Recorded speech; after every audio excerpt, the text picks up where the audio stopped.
Okay. Civilians జోలి పోకుండా, వాళ్ళ స్థావరాల జోలి పోకుండా కేవలం ఎక్కడైతే టెర్రరిస్ట్ స్థావరాలని వాటినే ఎగ్జాక్ట్‌గా టార్గెట్ చేసి మనం కొట్టగలిగాం. అంటే మన పవర్ ఏంటనేది తెలిసిన తర్వాత తప్పకుండా అండి. నరేంద్ర మోడీ గారు ముఖ్య ఉద్దేశం ఒకటి, పాకిస్తాన్లో ఉండే ప్రజలు కాదు ఆయన టార్గెట్. పాకిస్తాన్లో పెట్టి అంటే పాకిస్తాన్లో ఉంటూ ఉగ్రవాదాలను ప్రోత్సహిస్తున్న వారిపైనే ఉక్కుపాదం మోపుతున్నారు.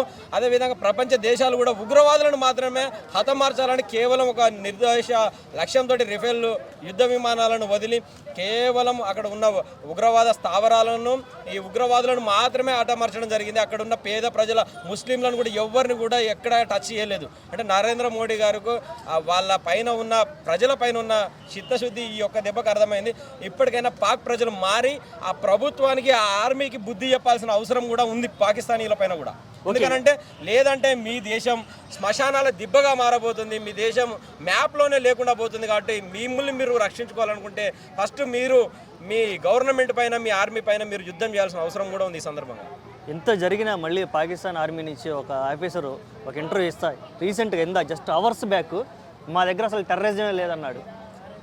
ఆవిడ వెంటనే మొన్న ఈ మధ్య మీ ఆర్మీ చీఫ్ టెర్రరిజాన్ని 30 ఏళ్ళ నుంచి మేము పెంచి పోషిస్తున్నాం అని చెప్పాడు కదా, నువ్వేంటి ఇలా అన్నా? భయం అండి, భయాన్ని సృష్టించింది ఎవరు? నరేంద్ర మోడీ, ఇండియన్ ఆర్మీ భయాన్ని వాళ్ళు సృష్టించారు. సో ఈ భయానికి భయపడి ఇప్పుడు మనం తప్పించుకోవాలని అనుకుంటున్నారు. కానీ నరేంద్ర మోడీ గారు ఇప్పుడు వదిలిపెట్టే ప్రసక్తే లేదు.